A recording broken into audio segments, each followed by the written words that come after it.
गुम है किसी के प्यार में की कहानी ने अब वो मोड़ ले लिया है जहां हर रिश्ता, हर एहसास झकझोर कर रख देता है। तेजस्विनी की मौत कोई हादसा नहीं थी, वो थी एक शातिर साजिश जिसे बहुत सोच समझ कर रचा गया था। और अब उस साजिश का असली चेहरा सामने आ चुका है। ऋतुराज, तेजस्विनी को अपने आखिरी वक्त में कुछ शक हुआ। उसने कांपती आवाज में सभी को कॉल किया और कहा, अगर मुझे कुछ हो जाए तो ये रिकॉर्डिंग नील को दे देना। ये सब उसी ऋतुराज का किया है। उसकी आवाज में डर था, पर सबसे बड़ी थी सच्चाई। तेजस्विनी ने अपनी मौत से ठीक पहले उस कॉल को रिकॉर्ड किया और वही रिकॉर्डिंग बन गई उसकी आखिरी गवाही।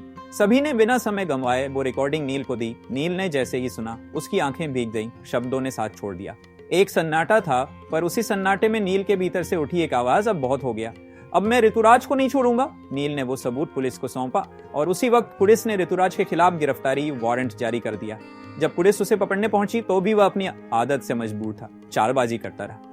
तुम्हें लगता है ये सब यहीं खत्म हो गया, पर अब नील की आंखों में कोई डर नहीं था, वो जला रहा था। इंसाफ की आग में तेजस्विनी ने जाते जाते भी मुझे रास्ता दिखा दिया। अब ये लड़ाई मेरी वजह लिए है। गिरफ्तारी के वक्त ऋतुराज का चेहरा पीला पड़ गया था। वो घमंड जो उसकी आंखों में झलकता था अब डर और हार में बदल चुका था। और वहीं एक कोने में खड़ी थी सभी, आंखों से आंसू बह रहे थे, मगर इस बार वो आंसू सुकून के थे।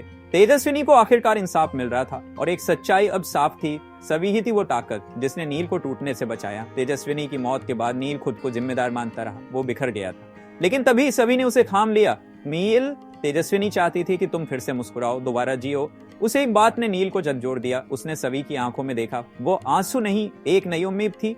धीरे धीरे नील ने खुद को फिर से समेटना शुरू किया, सिर्फ और सिर्फ सभी की वजह से। अब सवाल यह है, क्या सभी सिर्फ एक सहारा बनकर रह जाएगी या नील की जिंदगी की नई शुरुआत बनेगी?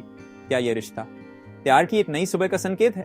अपनी राय हमें नीचे कमेंट में जरूर बताएं और हाँ, सब्सक्राइब करना ना भूलें।